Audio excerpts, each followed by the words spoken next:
My sister and mother made my honeymoon a disaster and hate my husband because he was too fruity, so I am dropping my family. Import information. My mom, sister and I are in the care field.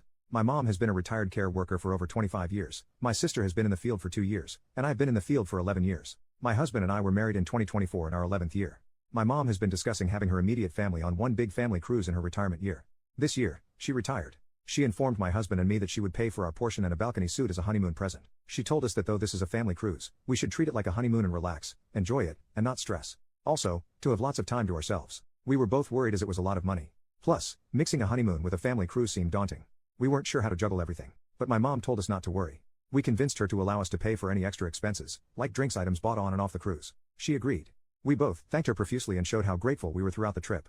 Unfortunately, our honeymoon/family cruise ended up being an emotional disaster. My husband and I had times when we were happy and did our best to overcome the overwhelming stress. There was a lot of bullying and temper tantrums from my sister that were unnecessary and uncalled for and directed towards me mostly and sometimes at everyone else. My sister has always been high-strung and over-opinionated about most situations. She has also been one of my husband and my biggest supporters, which we value highly. Just by being fruity, my husband lost his entire family for his choice. So, we value love and support highly. I don't want you to get the wrong idea.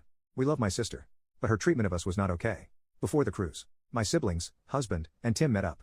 The cruise topic came up, and we all agreed that giving our mom one day to enjoy the cruise without caring for Cassie would be a nice thank you to her. My mom also paid most of my sister's and Tim's expenses and all my brother's expenses. This was her choice. We talked about how either Amber and Tim or my husband and I would take Cassie for the first half of the day, and then we would switch. Since my sister and I are both in the care field, it only made sense not to have us together. It was a discussion, not a set-in-stone plan. However, on the cruise, it quickly became clear that my brother and Tim got a free pass not to look after Cassie, and the one day of taking Cassie turned into 4 days of care, lasting between 3 and 5 hours on our downtime each time. This was never agreed upon. Never discussed, never brought up to me or my husband. The 3 occasions that Cassie was put into my care were out of nowhere. I accepted all 3 times so as not to cause a scene, and of course, I wanted my mom to relax. All 3 times, my sister and mom would go to the spa to spend time together. The 4th time my husband and I looked after Cassie just so my mom could enjoy around 4 hours by herself alone because she needed a break. This time it was our choice as she looked so stressed. She enjoyed the solo time alone. I love Cassie. She's family, but she's also working. She needs a lot of help to do most things. My husband did his best to help out, but I was the primary caregiver. Cassie was happy, but the 3 times I was given the task, it was by Amber, not my mom. Each time, my husband and I had to cancel our plans together. There were one-time events and a couple of activities on the cruise we wanted to experience and weren't given a choice. It was our turn to take her. And we did. No matter what I did, I always managed to do something wrong. No matter how hard I tried to follow Amber's instructions, I always missed something. She never stopped reminding me how lucky it was that mom was spending so much money on my husband and I. How grateful we should be. Each time we went to buy a special drink, she would remind us it cost extra money. Whenever we discussed buying pictures or merchandise, she reminded us not to abuse our mom's kindness. One day, she encouraged talking to our mom about purchasing something. The next day, telling me I'm being selfish and not thinking about mom. When all I did was retell what she said to me the previous day. On many occasions during dinner in the crowded dining hall, she would either slow her speech to talk to me like a child, or try and teach me how to do things properly so I don't screw up next time. There was even a time when she handed a signature photo album book to our waitstaff to sign for Cassie. I was very overwhelmed, had an anxiety attack, and kind of blanked. Amber was yelling instructions at me where she could have easily done what she wanted herself. Then, she continued to berate me in front of over 40 people. I was utterly humiliated. She said she couldn't fathom how I couldn't understand the simplest instructions. I have never in all my life been so torn down by her. She treated me so poorly. I was up most nights sick. I couldn't figure out what I was doing wrong. I wanted to enjoy myself but felt like I was in a nightmare. My husband was furious. I asked my mom if she knew what was going on. She said yes but wouldn't tell us. I said I'd go talk to Amber. My mom begged me not to. That Amber would come to tell me what was going on her own. Well, she never did. With each passing day, she became more unbearable to be around. She got meaner and meaner. Even publicly accusing me of forcing our mom to do our laundry, when I was just asking how the machine worked. Out of the 7-day cruise, my husband and I only got 8 hours together alone to enjoy our honeymoon. Everything else was spent with someone with the family, mostly catering to Cassie or Amber and going on mostly fun group excursions. I am wondering whether he will ship with his family again. I love my family but will never travel with my sister again. I've never treated her the way she treated me. I honestly felt like she hated me. After the cruise, I sent her a letter explaining how hurt I had been. How I felt like her own personal golfer and punching bag. How I felt so disrespected and used. She eventually wrote me a novel explaining her finances and my mother's finances and listing the many reasons why she was acting the way she was acting to try and excuse her behavior towards me. She then wrote an apology, or at least my mom who read the letter, said it was a good apology and to drop the situation and move on. This is a copy-paste from her apology. I'm not trying to pretend I'm some saint here. I should have realized how frustrated I was and asked you guys why you were making things so hard, and instead I assumed that you were being difficult for no reason and let my frustration build until my fuse turned into a switch. I lost my cool a lot, and I know how I get when that happens. It's not nice, at all, and I am genuinely sorry for that. In hindsight, I also should have been a lot more explicit that the whole spa thing was about mom getting a break, not me wanting to monopolize her time, instead of assuming you would realize that on your own.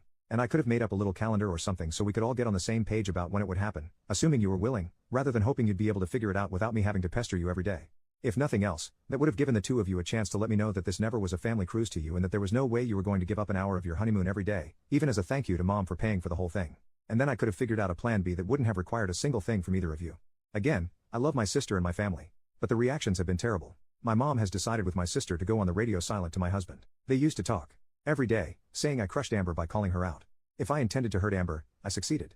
Even though she told me she agreed Amber was wrong, I should have just let it go. She doesn't want to die, knowing I broke the family. My brother wants nothing to do with it and has dropped communication except for one conversation taking her side. Saying her silence was better than me raising a stink. Saying he would hate to have his health fail and have him die knowing the family was in shambles. Her partner, Tim, is silent. Amber was completely silent after issuing me an ultimatum.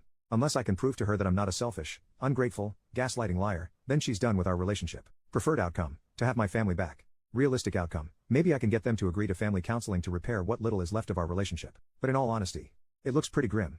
I don't want to sound dramatic, but my heart literally hurts every day. I wanted to give my husband an actual family that would love him for him. I felt with all my heart it would be my family.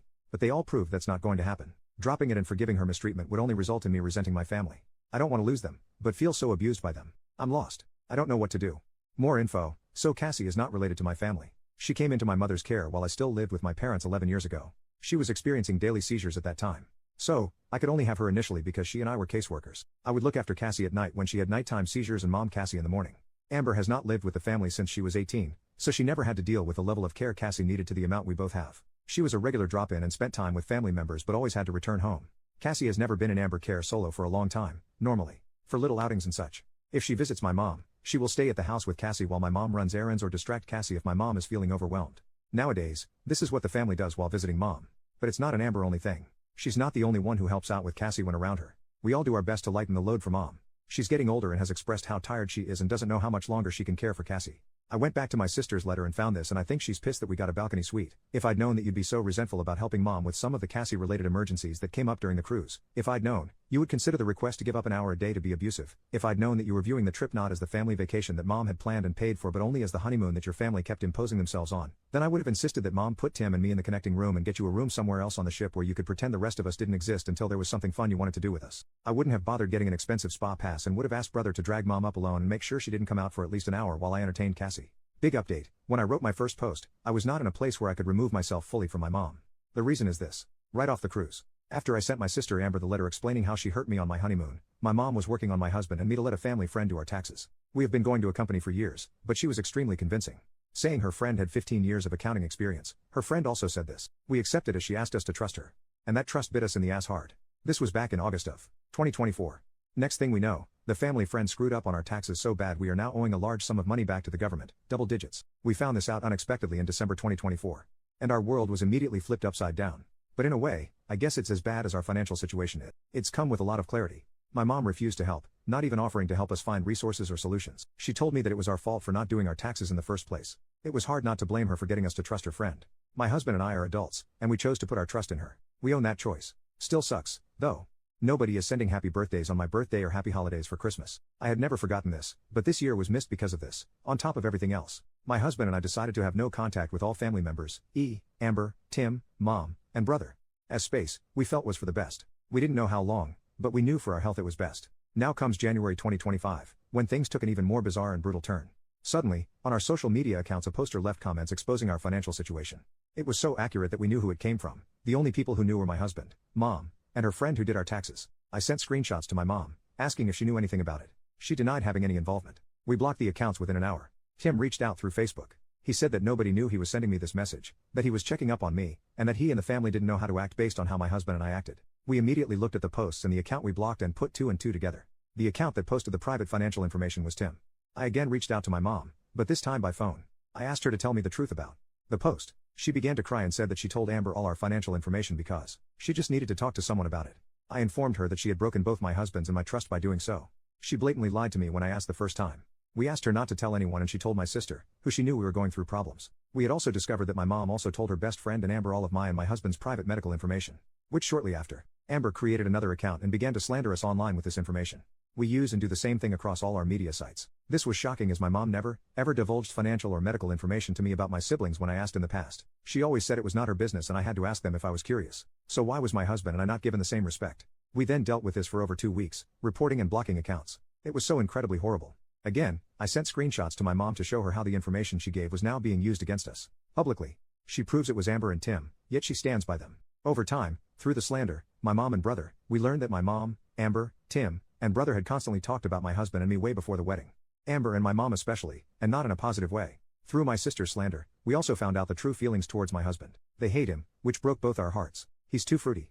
He's a substance abuser, lazy, dirty, etc. awful things. The family has made it known that they find me unstable, brainwashed, and stupid. And my husband is a terrible manipulator who's pulling the strings. My mom then began sending pictures of Cassie to my phone, even though I blocked her on all other media. I asked her to stop, as it was a form of guilt tripping and avoidance. Regarding her actions, she got very mad at me for trying to guilt me. So, I blocked her phone number, which was our last form of contact. Now, my whole immediate family is fully blocked, and I feel sick to my stomach. We only got married last July, and I feel like my inner family has literally died. It crushes me almost daily. I'm doing my best to get by, but my sleep and appetite are heavily affected. I have already been getting good mental health help. That's a big reason I blocked them, and I am writing this update as it's been recommended that I just put it out into the world. I honestly don't know what to do. If possible, I would like to have them in my life again. Nasty words were exchanged on both sides. My husband was so attacked by them all that, honestly, he's emotionally done. I don't blame him. I cannot ask him to allow them back into his life. They were awful to him, and making things right felt impossible. We have a good support group of family and friends we made, though not connected by blood. We are both blessed and grateful. This does make it a bit better as we have people to fall back on. Thankfully, I have no other updates. Hopefully, they can leave us alone. Hopefully, we can live in peace, and I can learn to get over losing that part of my life.